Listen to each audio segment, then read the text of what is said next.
folks, welcome back to another tremendous episode of Whining About Pest Control. I am Shelby Hartzer of 360 Pest Consulting, and if you're just joining us, hit all those liking and following buttons so you don't miss out on any great whining. Today it's going to be awesome. My favorite holiday is coming up. It's the best holiday of the year. We got Halloween, and in honor of that, we're going to whine about bats. And in honor of bats, I've got a Folly of the Beast Chardonnay, so cheers. Nice and full bodied. All right, we talked a little bit about this before. What makes a pest a pest? Insect eating bats are extremely beneficial. There's some species that can eat up to 4,000 insects each night. That's a lot of mosquitoes that we don't have to worry about biting us and potentially spreading diseases. Fruit eating bats, on the other hand, great pollinators, seed dispersers.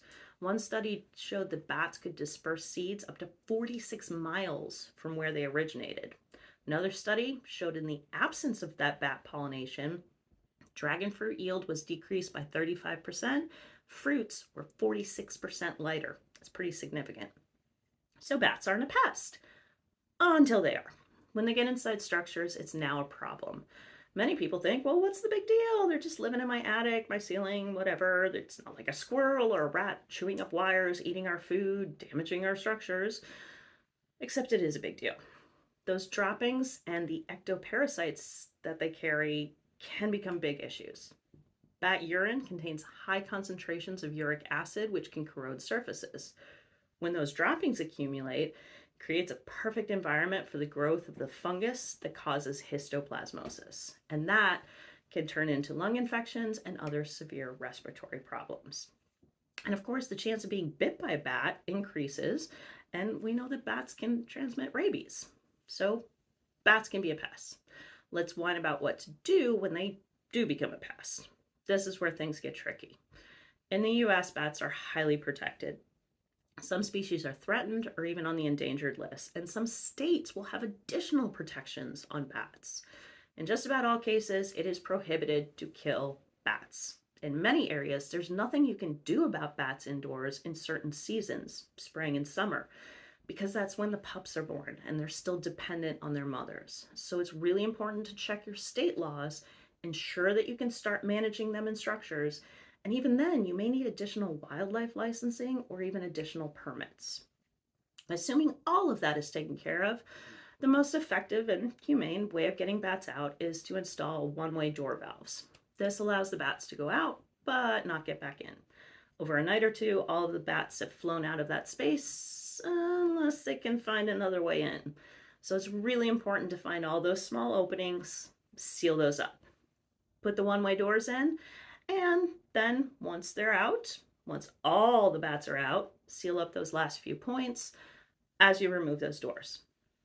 Now, luckily, bats won't chew their way back in like mice or even rats, but they will find those small openings and they'll get back in if they can.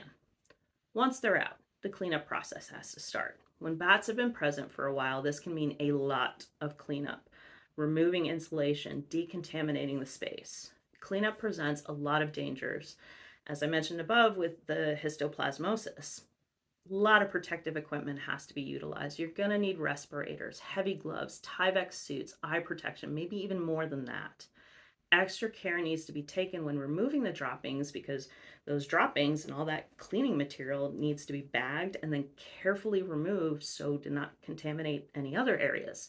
Think of taking it from, an attic through a house and out the front door. Not done with the whining yet. Once the bats are gone, the bat bugs, the mites, and the other ectoparasites are going to be looking for their next warm-blooded meal.